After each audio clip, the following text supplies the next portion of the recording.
जय श्री माता जी। Confidence, concentration and a good memory, ये तीन ऐसी क्वालिटीज हैं जो हम सभी अपने अंदर देखना चाहते हैं। और आज के इस टाइम में जब हम सभी सक्सेसफुल होना चाहते हैं, अपने करियर को परस्यू कर रहे हैं, तो ये सारी क्वालिटीज और भी ज़्यादा इम्पोर्टेंट हो जाती हैं। तो आइए सबसे पहले बात करते हैं कॉन्फिडेंस के बारे में। आजकल ऐसा देखा गया है कि ज़्यादातर यंगस्टर्स कॉन्फिडेंस से रिलेटेड, सेल्फ एस्टीम से रिलेटेड इश्यूज को फेस कर रहे हैं। वो पब्लिक डोमेन में बात नहीं कर पाते, उनका सोशल सर्कल काफी वीक हो गया है। पर क्या हमने सोचा है कि इतनी यंग एज में हमें ये सारी प्रॉब्लम्स क्यों फेस करनी पड़ रही हैं? इसके कई साइंटिफिक रीजंस हैं, कई साइकोलॉजिकल और फिजियोलॉजिकल रीजंस भी हैं, जैसे हमारा unhealthy lifestyle, bad eating habits, lack of exercise, जो कि अल्टीमेटली हमारी मेंटल हेल्थ को हैम्पर करते हैं। दूसरा कारण है excess of social media. I mean we all love social media. हमें बहुत अच्छा लगता है जब हम दूसरों की पोस्ट्स देखते हैं और स्क्रॉल करते हैं और जानते हैं कि दूसरे क्या कर रहे हैं। पर कहीं ना कहीं जब हम दूसरों की पोस्ट्स को स्क्रॉल कर रहे होते हैं, हम अपने आप को उनसे कंपेयर कर रहे होते हैं, जिसकी वजह से हमारा सेल्फ कॉन्फिडेंस धीरे धीरे कम हो जाता है। तीसरा और सबसे बड़ा कारण है fear. Fear of judgement, fear of failure, fear of लोग क्या कहेंगे। डर हम सभी को होता है, किसी को अपने पेरेंट्स से होता है, किसी को किसी सिचुएशन से होता है। पर जब ये डर हमारी पर्सनालिटी को, डेवलपमेंट को हैम्पर करने लगे, जब ये हमारी लाइफ में प्रॉब्लम्स क्रिएट करने लगे, तो ये अनहेल्दी फियर है। तो ऐसी सिचुएशंस में हमें क्या करना चाहिए? हमारा कॉन्फिडेंस आखिर बिल्ड कैसे होगा? जनरली जब हम डिप्रेस्ड होते हैं, हमारा कॉन्फिडेंस लो होता है, तो हम जाते हैं यूट्यूब पे और गूगल पे और सर्च करते हैं मोटिवेशनल स्पीकर्स। और वो मोटिवेशनल स्पीकर्स हमें बताते हैं कि we must believe in ourselves. हमें फर्क ही नहीं पड़ना चाहिए कि बाकी लोग हमारे बारे में क्या सोचते हैं।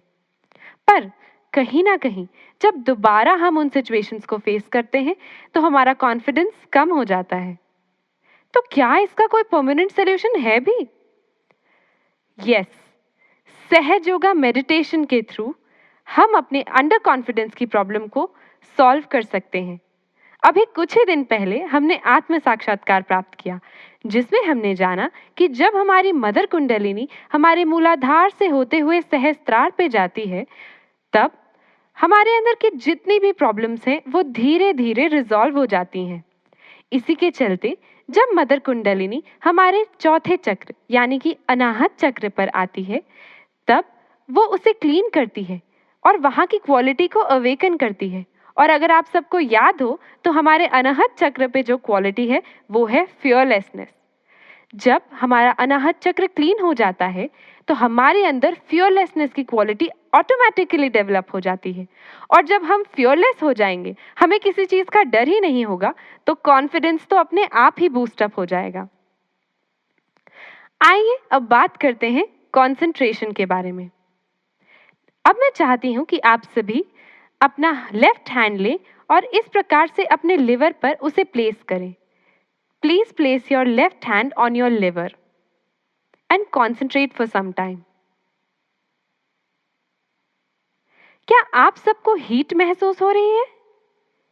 ये इसलिए क्योंकि ओवर थिंकिंग की वजह से हमारा जो लिवर है वो हीट अप हो जाता है।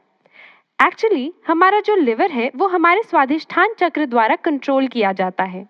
और जब हम दिन भर या तो कभी पास्ट के बारे में या फ्यूचर के बारे में सोचते रहते हैं, तो इसकी वजह से हमारा लिवर हीट अप हो जाता है। और जब लिवर हीट अप होता है, तो उसकी वजह से हमें कई बार बहुत सारी प्रॉब्लम्स फेस करनी पड़ती हैं, फिजिकली भी। और इसी का एक आउटकम है लैक ऑफ कंसंट्रेशन।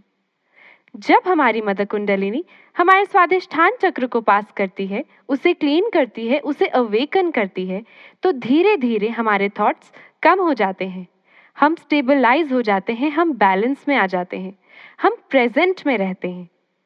जब हमारी ओवर थिंकिंग की प्रॉब्लम सॉल्व हो जाएगी, तो ऑटोमेटिकली हमारे कॉन्सेंट्रेशन लेवल्स बढ़ जाएंगे। अब बात करते हैं मेमोरी के बारे में। आजकल लोगों को मेमोरी रिलेटेड भी बहुत इश्यूज फेस करने पड़ते हैं और लैक ऑफ मेमोरी की वजह से कई बार वो बहुत सारी एम्बैरेसिंग सिचुएशंस में भी फंस जाते हैं। हमारी जो भी मेमोरी रिलेटेड प्रॉब्लम्स हैं वो हमारे बैक आज्ञा द्वारा कंट्रोल की जाती हैं। ये है हमारा फ्रंट आज्ञा और ये है बैक आज्ञा। तो जब हमारी मदर कुंडलिनी धीरे धीरे हमारे सभी एनर्जी सेंटर्स से होते हुए हमारे आज्ञा चक्र को क्रॉस करती है, जब हमारा आज्ञा चक्र बैलेंस में आ जाता है तो हमारे मेमोरी रिलेटेड सभी प्रॉब्लम्स रिजॉल्व हो जाते हैं। हमारी मेमोरी पॉजिटिवली और कंस्ट्रक्टिवली हम यूज कर पाते हैं। अगर हम ध्यान से देखें तो हमारे जो भी प्रॉब्लम्स हैं या हमें जो भी पर्सनालिटी डेवलपमेंट से रिलेटेड प्रॉब्लम्स हैं, इन सब का सल्यूशन हमारे अंदर ही है। हमें कहीं बाहर जाने की ज़रूरत नहीं है, ये सारी चीज़ें तो अंदर ही हैं। बस हमें मेडिटेट करना है सुबह और शाम और देखना है कि हमारी मदर कुंडलिनी सभी सेंटर्स से पास होते हुए हमारे सहस्त्रार से बाहर जाए और हमें थॉटलेस अवेयरनेस की स्टेट प्राप्त हो। एक बार जब ये स्टेट हमें मिल जाएगी तो हमारे अंदर ये सारी क्वालिटीज़ और न जाने ऐसी कितनी क्वालिटीज़ बहुत एफर्टलेसली और नेचुरली डेवलप हो जाएंगी। तो अभी हमने सारी थ्योरी जान ली है। Now let us do the practical thing, let us meditate. जय श्री माता जी।